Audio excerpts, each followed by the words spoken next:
Bismillahirrahmanirrahim. Assalamualaikum warahmatullahi wabarakatuh. Nama saya Krisnanda Khairul Kusmawardana dari kelas 11 L3, jurusan Teknik Jaringan Akses. Di sini saya akan mempresentasikan tentang penyambungan kabel fiber optik. Yang pertama yaitu pengertian fiber optik.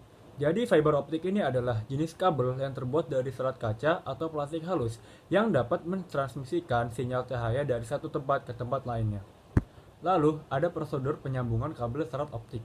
Yang pertama, penyambungan kabel serat optik harus sesuai dengan prosedur. Yang kedua, penggunaan material dan alat harus sesuai. Yang ketiga, pemasangan sarana sambung kabel harus sesuai dengan petunjuk pelaksanaannya. Dan yang terakhir, yang keempat, yaitu pengetesan harus dilaksanakan setelah selesai melaksanakan penyambungan. Selanjutnya ada faktor yang mempengaruhi kualitas sambungan. Yang pertama, kualitas kabel harus sesuai dengan spesifikasi. Yang kedua, alat sambung harus beroperasi dengan baik. Yang ketiga, lingkungan juga harus terjaga dengan bersih. Dan yang keempat, jointer harus berpengalaman. Lalu kita beralih ke peralatan umum. Yang pertama ada heater gun, lalu ada cutter, ada gergaji besi, knife tank, obeng plus dan minus, tang kombinasi, meteran, dan spidol. Lalu kita beralih ke sarana sambung kabel. Yang pertama adalah alkohol dengan takaran 95% dan tisu juga. Lalu ada kain majun, ada jelly cleaner, protection sleeve, split stopper atau yang disebut juga dengan tie wrap, ada transport tube, ada flexible pipe, ada pigtail, dan ada isolasi band. Lalu kita beralih ke alat dan bahan. Yang pertama adalah fusion splicer. Alat ini digunakan untuk menyambung ujung kabel core dengan pigtail, atau ujung kabel core dengan ujung kabel core juga, atau bisa juga untuk penyambungan dua kabel di dalam joint closure. Lalu yang kedua ada heater atau pemanas. Alat ini digunakan setelah kabel menjadi satu.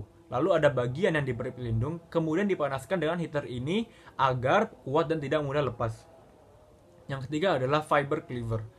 Alat ini digunakan untuk meratakan ujung kabel fiber optik agar ketika dihubungkan tidak memiliki loss disable yang besar karena standar loss disable yang ditetapkan oleh PT.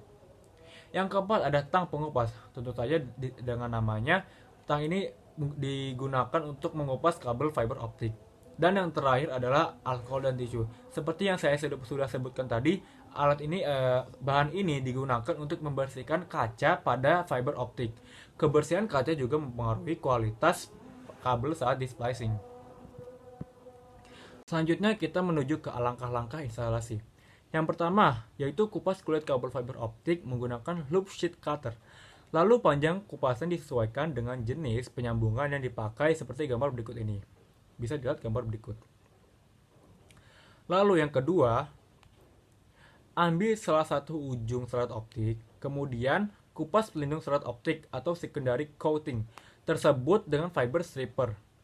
Panjang ujung serat optik yang dikupas kurang lebih sekitar 4 cm. Yang ketiga, bersihkan ujung serat optik tersebut untuk menghilangkan primary coating. Lalu dengan tisu yang sudah dibasahi dengan alkohol 95% tadi. Yang keempat, potong ujung serat optik tersebut dengan fiber cutter atau fiber cleaver. Dan yang kelima, yang terakhir, untuk fusion splicer yang berjalan otomatis bila hasil pemotongan baik, maka tidak muncul message error pada layar monitor. Periksa hasil pemotongan dan serat optik pada mikroskop. Bisa dilihat gambar berikut mana potongan yang baik dan potongan yang tidak baik, dan pembersihan yang baik dan pembersihan yang tidak baik. Selanjutnya yaitu penggunaan fusion splicer. Yang pertama, setelah persiapan penyambungan dilaksanakan, lakukan setup pada fusion splicing machine. Yang kedua, tutup canopy, kemudian tekan tombol set sehingga fusion splicing melakukan alignment-nya secara otomatis dan melaksanakan pelebaran. Dan yang ketiga, jika peleburan telah selesai, buka canopy dan pindahkan fiber tersebut ke arah heater, kemudian geser splice protector tepat di tengah-tengah sambungan. Yang keempat, setelah tadi, periksa hasil penyambungan dengan melihat layar monitor. Bisa dilihat layar monitor di gambar tersebut.